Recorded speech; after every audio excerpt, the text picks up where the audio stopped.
Mae Cylch Meithrin Grangetown ar Bai wedi sefydlu yn Ysgol Hamadread lan yn Tribute yn Nghaerdydd. Da ni'n gylchu bawb, da ni'n cynnig llefydd i blant o cartrefi gwahanol, plant sydd ddim Cymraeg gartref, dim Saesneg, jyst Cymraeg, a mae yna plant o ieithoedd gwahanol, mae gen i rhai plant sy'n siarad Persian, mae gen ni plant sy'n siarad Arabic, maen nhw jyst i gyd yn hollol wahanol, ac hefyd yn yr ardal yma'r Gaerdydd mae o'n bwysig cael rhywle i blant dod o cartrefi gwahanol i ddysgu'r iaith Cymraeg.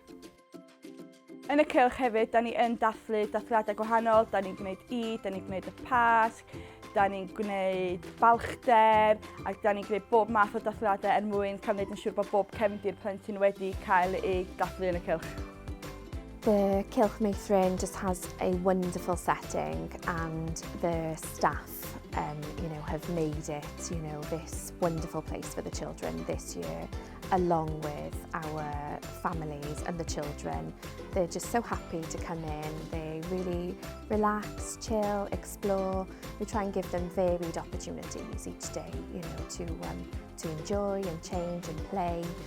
Fi'n credu bod Cylch Meithrin Grangetown ar Bai yn heiddi ennill achos mae'r staff yn gweithio'n anhygoel o galed yn ogystal â'r pwyllgor. Maen nhw'n cydweithio'n arbennig o dda. Mae'r cyfleoedd i'r plant yn heb ei ail.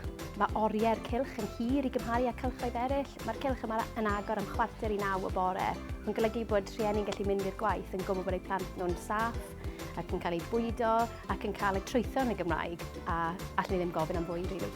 Fi'n teimlo'n falch iawn bod y Cylch wedi cael ei enwebu ar gyfer y gwobr. Mae'n neis gweld bod y rhieni'n meddwl bod Cylch a'r tîm mas yn Grangetown ar Bai yn haeddu cael y gwobr ar gyfer Cylch Meithrin De-Ddwyrain.